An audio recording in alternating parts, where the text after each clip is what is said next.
हर हर Mahadev. Qualifier एक ऐसा tool है जिसके बारे में काफ़ी सारे बिगिनर से लेके जो एडवांस होते हैं उनमें कन्फ्यूज़न रहता है कुछ ना कुछ। तो मैं आज आपको A to Z बताने वाला हूँ। क्वालिफायर को इतनी आसानी से आपको बताऊंगा कि आपको पूरे आपके डाउट से वो क्लियर हो जाएंगे। सबसे पहले हम एक नोट क्रिएट कर लेते हैं, Alt P से पैरेलल नोट क्रिएट कर लेते हैं और इसको नाम दे देते हैं क्वालिफायर। अभी क्वालिफायर जो है आपको यहाँ पे मिल जाएगा, ये जो ड्रॉप का साइन है, आइकॉन है, ये है क्वालिफायर। क्वालिफायर होता क्या है, ये जो होता है ये आपके 3 पैरामीटर पे काम करता है। एक है कलर, जिसे हम यू कहते हैं टेक्निकल लैंग्वेज में। उसके बाद होता है सैचुरेशन, जो कलर की जो इंटेंसिटी होती है कम ज़्यादा उस पर, और लुमिनेंस जो ब्राइटनेस होता है कलर के अंदर उस पर। ये तीनों पे काम करता है। सबसे पहले हमें सिलेक्शन करना पड़ता है। सिलेक्शन से मतलब ये पिकर है, जो भी आपको इमेज में जो पार्ट, आपको किसी पार्ट को आपको करेक्शन करना है किसी कलर का, जैसे कि हमें अभी ये हम सिलेक्शन करते हैं। अभी इसको देखने के लिए हमें यहाँ पे जो है हाईलाइट को ऑन करना पड़ेगा। ये हाईलाइट है, इसको ऑन कीजिए। आप देख सकते हैं सिलेक्शन क्या हुआ है। अभी ये जो ब्लैक पार्ट है मास्क है, और ये जो वाइट पार्ट है ये सेलेक्ट पार्ट है। तो समझ गए। अभी क्या करेंगे इसके बाद, अगर इसके बाद ये आता है माइनस। अगर आपने जो सब्सक्राइब करना है, आपको ज़्यादा ही कुछ अलग सिलेक्शन हुआ है तो आप उसको यहाँ से सब्सक्राइब कर सकते हैं इस तरीके से। और ये है, ये प्लस करेगा, ऐड करेगा अगर आपको ऐड करना हो तो, कोई पार्ट अगर सही से नहीं हुआ है तो, इस तरीके से। उसके बाद ये होता है फेदर होता है, मतलब ये सॉफ्ट करता है, जो आसपास के जो कलर्स है उनको ये माइनस कर देगा और ये प्लस करेगा। और ये जो है ये इन्वर्ट करेगा, मतलब जो सिलेक्शन है उसके ऑपोजिट सेलेक्ट करेगा उसे छोड़ के। तो इसको जैसे ये देखिए इस तरीके से, अभी ये ऑपोजिट उसका सिलेक्शन हो गया है। तो कभी कभी इसका भी इस्तेमाल हम करते हैं। तो ये हो गया सिलेक्शन पार्ट, किस तरीके से आप सेलेक्ट कर सकते हैं। ओके, तो चलो आप सेलेक्ट कर लेते हैं। ये हमारा सिलेक्शन हो गया है। अभी क्या करेंगे, इसके बाद आता है हमें सबसे पहले कभी भी शुरुआत करना है तो लुमिनेंस से करना है। कभी भी जो ब्राइटनेस होती है वो सबसे ज़्यादा इफेक्टिव होती है किसी भी चीज़ में, अगर आप करेक्शन करने जाते हो तो। देखो क्वालिफायर ये एक सेकेंडरी एडजस्टमेंट है। मतलब देखो प्राइमरीज में क्या होता है, मतलब एक समझ लीजिए एक जनरल डॉक्टर होता है जो नॉर्मल बीमारियों को ठीक करता है। और सेकेंडरीज में क्या होता है, एक सर्जन होता है। सर्जन मतलब जो ऑपरेशन करता है।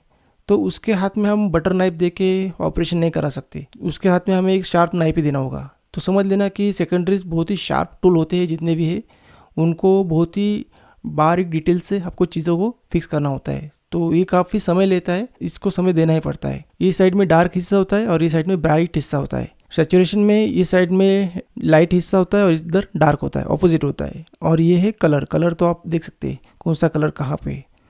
अभी ये जो होता है, हम इसका अगर लो को अगर कम करते हैं तो लो हट जाता है इस तरीके से। और ये जो है हाई, जो ब्राइट है उस पर इफेक्ट करेगा ये, और ये सॉफ्ट करेगा, और ये हाई को सॉफ्ट करेगा। सॉफ्ट करना काफ़ी ज़रूरी होता है। इससे क्या होता है कि जो हर सिलेक्शन होता है उसमें तुरंत हमें डिफरेंस दिखाई देता है। तो सॉफ्ट करने की वजह से हम वो डिफरेंस तुरंत पकड़ नहीं सकते। सैचुरेशन में ये है, जैसे आपको दिखाया इस तरीके से आप सैचुरेशन को छेड़ सकते हैं। ये देखो ये 8 बिट फुटेज है, तो आपको इतना परफेक्ट जो आपको जो है मतलब प्रीसियस कंट्रोल नहीं मिलेगा। 10 बिट फुटेज पे ही आप ऐसे टूल्स का इस्तेमाल सही तरीके से कर पाते। तो फिर भी मैं दिखाऊंगा किस तरीके से इसे करना है। ये हो गया। अभी ये होता है सेंटर। सेंटर मतलब इसको हम मूव कर सकते हैं, जिस तरफ आपको कलर ले जाना है उस तरफ। फिर ये होता है इसकी साइज़ हम कम ज़्यादा कर सकते हैं, मतलब अगर कोई स्पेसिफिक कलर आपको चाहिए तो आप उसी को सेलेक्ट कर सकते हैं। अब ये फिलहाल ग्रीन और येलो के बीच में है, तो हम इसको मूव करते थे इस तरफ। देखो आ गया रेड की तरफ, देख सकते हैं अब ये रेड में आ गया है। अभी इसके बाद ये जो होता है फाइननेस, क्या होता है कि जो हमने सिलेक्शन किया है, ये जो सिलेक्शन किया है इसके ऊपर ये काम करता है।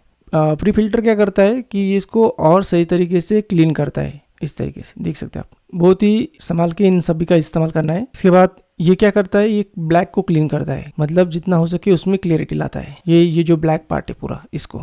और ये है वाइट को क्लीन करता है। वाइट मतलब अपना जो सिलेक्शन है उसे।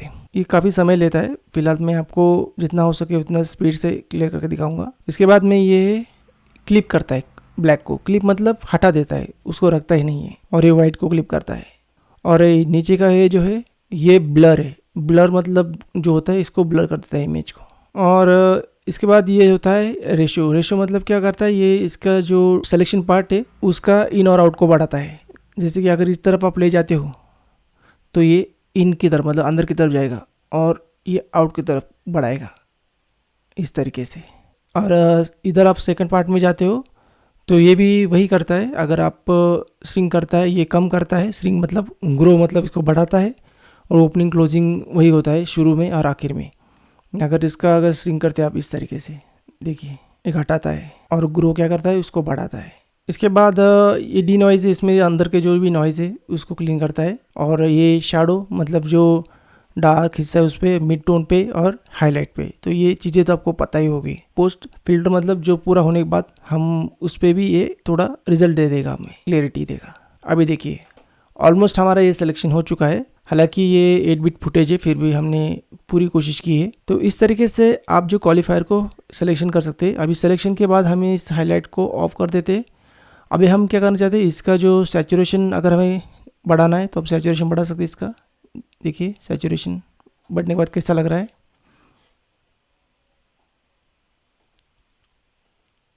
तो ये क्वालिफायर इस तरीके से आप इस्तेमाल कर सकते हैं।